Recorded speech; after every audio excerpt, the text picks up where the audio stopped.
Okay, so as I was saying, well, yes. So a lot of us didn't know what we wanted to be when we grew up. You wanted to be a dinosaur, and then the next day you wanted to be a doctor, and then you want to be like a doctor that operates on dinosaurs, and it all starts swirling around, and that's what's so fun about being a kid. But then what happens is some lines start to be drawn. Oh, she's creative. He's mathy. Left brain, right brain, and then the educational system and our parents tend to arrive at the party with some code names and some code words that we live through, our GED, our BA, our MA, our MBA, maybe you'll come and be GOP one day, and then, you'll go down the road exchanging code names for each other until eventually, RIP. So a year ago, I was a writer, and I was writing about things like Occupy Wall Street and Mitt Romney and Scientology and the tech industry and the connections therein.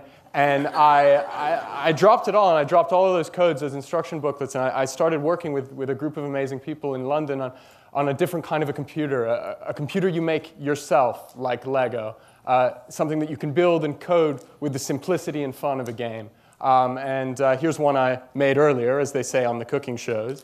Now, the original idea for this project came from a conversation with my 7-year-old cousin, Mika.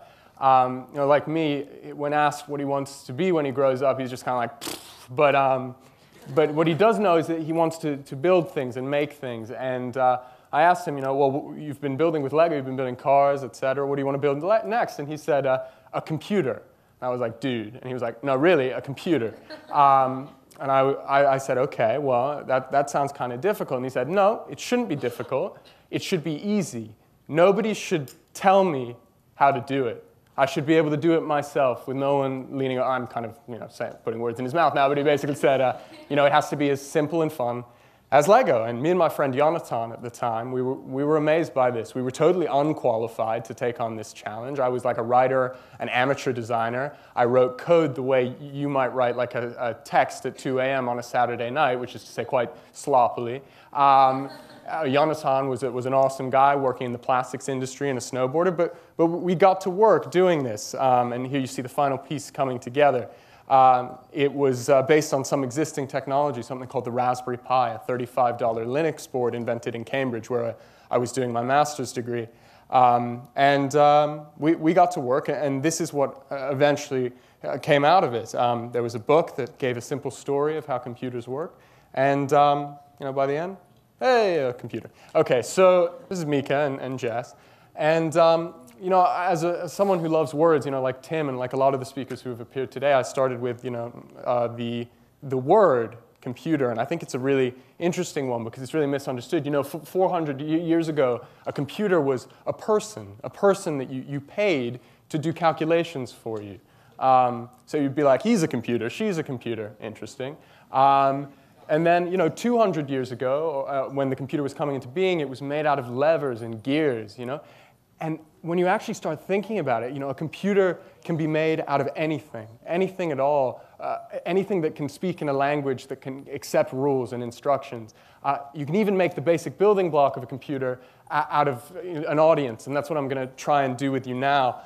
So if you would all take out your phones, if they're not already out,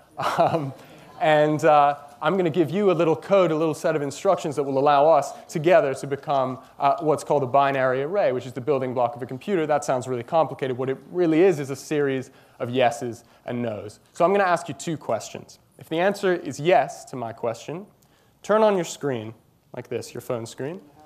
So as a test, I would say, can you guys hear me right now? Yes. Oh, but you just need the screen. You don't even have to say yes. It's magic. Here's my first question for those of you who have your binary array out right now. Who here has seen the inside of a smartphone ever? Interesting. Okay. And my second question is, who here believes in magic? Which is also, by the way, a classic 60s song. Like, do you believe in magic? Interesting. Okay, so what we just did, although it seems kind of simple, is we took a binary array and we performed a logical operation on it. The way computers think, their language, their words, is just a series of yeses and nos. I've always found that quite interesting and quite fundamental. So now, for those of you who said you'd never seen the inside of your smartphones and who also said that you don't believe in magic, I'm going to try and switch your brain around a little bit. I'm going to try and get an algorithm on you. So let me ask you this. What is more magic than a sealed black box with a hermetic glass screen that you've never seen the inside of, that perhaps you have no idea how it works, that is slapped to your thigh most of the time, that can connect you to all conceivable human information, to any human being that you've ever met, that it has more processing and calculating power than the computer that took us to the moon on the Apollo? What could be more magic than that? The problem is today, the magic, right? Magic is a word we use for things that we don't have words for, right?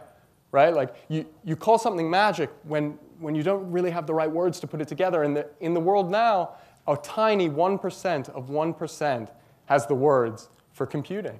There's this bubbling, surging conversation of ideas, of rhythm and motion going on at our thighs that almost none of us have access to. None of us have an ability to change and shape. The most powerful creative tool ever unleashed upon the mind and soul of mankind is pretty much locked away in a few sealed hubs in Silicon Valley and a few other places, including London.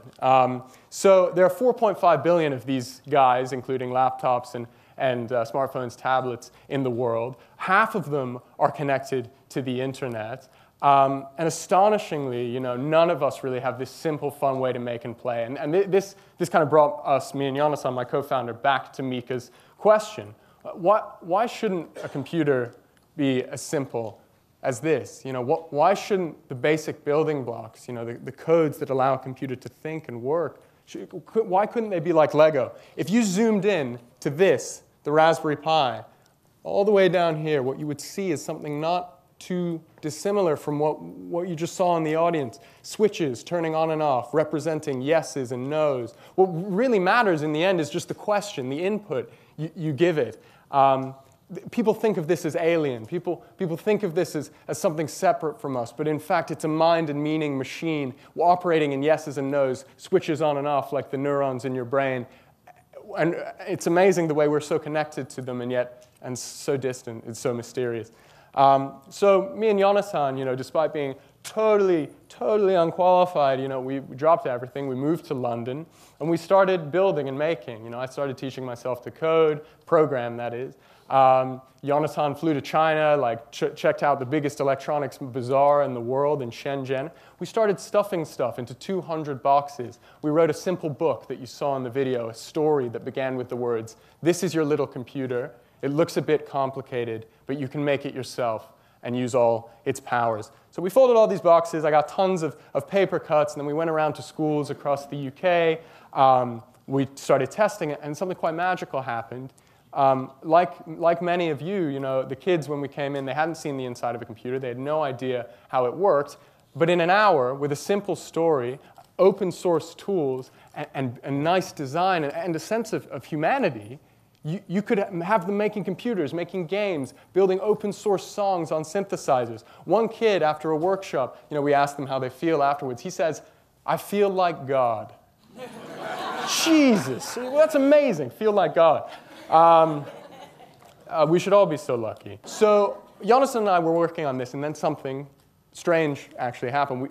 We looked out across the internet, and we found that there were other sort of misfits, people who didn't really know what they wanted to be when they grew up, who this idea resonated with, combining software and hardware in a way that feels human, putting things together so that the creative capacity is in the front seat rather than the consumptive one.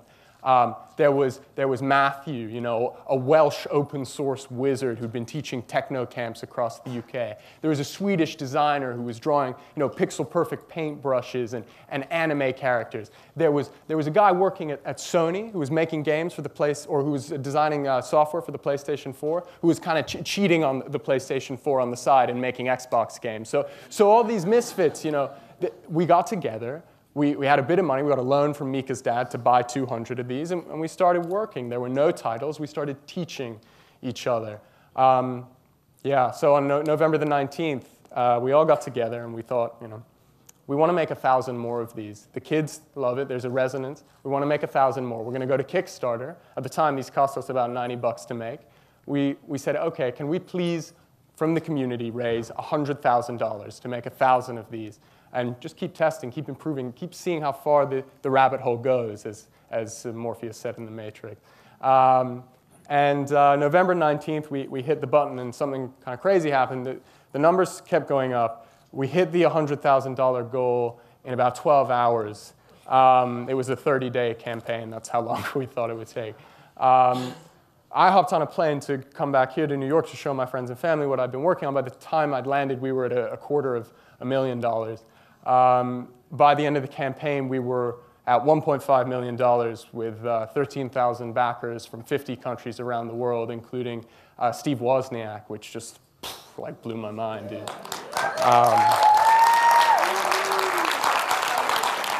So we thought there was something there, combining storytelling and tech, combining the intuitiveness of a plug-and-play Lego set with an open-source computer, and start bringing these ideas back to Earth, into a world that feels more computer arts than computer sciences. So, I mean, why did we get that far? I think it's because today, when people talk about computing and learning to code and technology, the vocabulary, the words we use are so impoverished. We talk about STEM and digital literacy and ICT skills, and we basically are giving kids the message that you need to learn how to code, or you are going to be unemployed and enslaved by legions of like Google Glass wearing, Agent Smiths.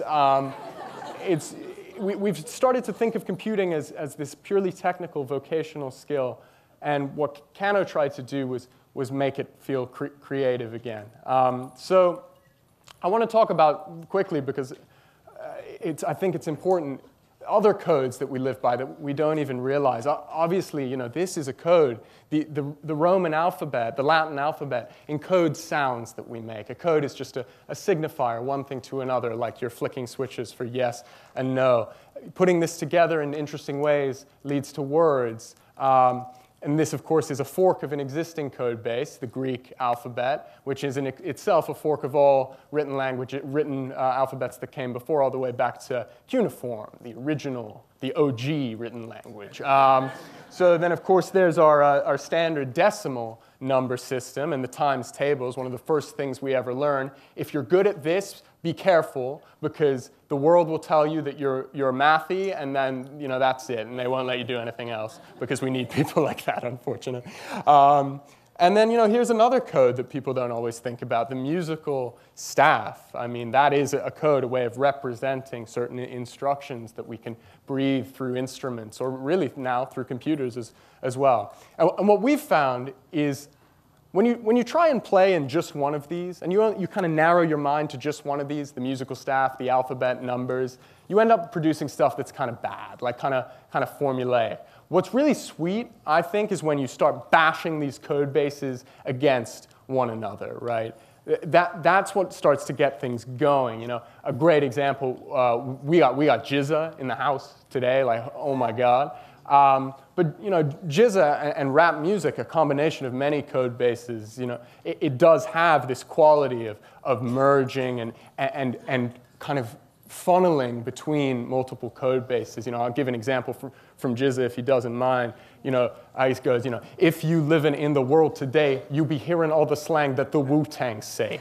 Now, if I had done that in just the alphabet, it might go something like, well, if you're alive in the 21st century, it's quite likely that you may have heard the non-traditional vocabulary used by the members of the Wu-Tang Clan. Now,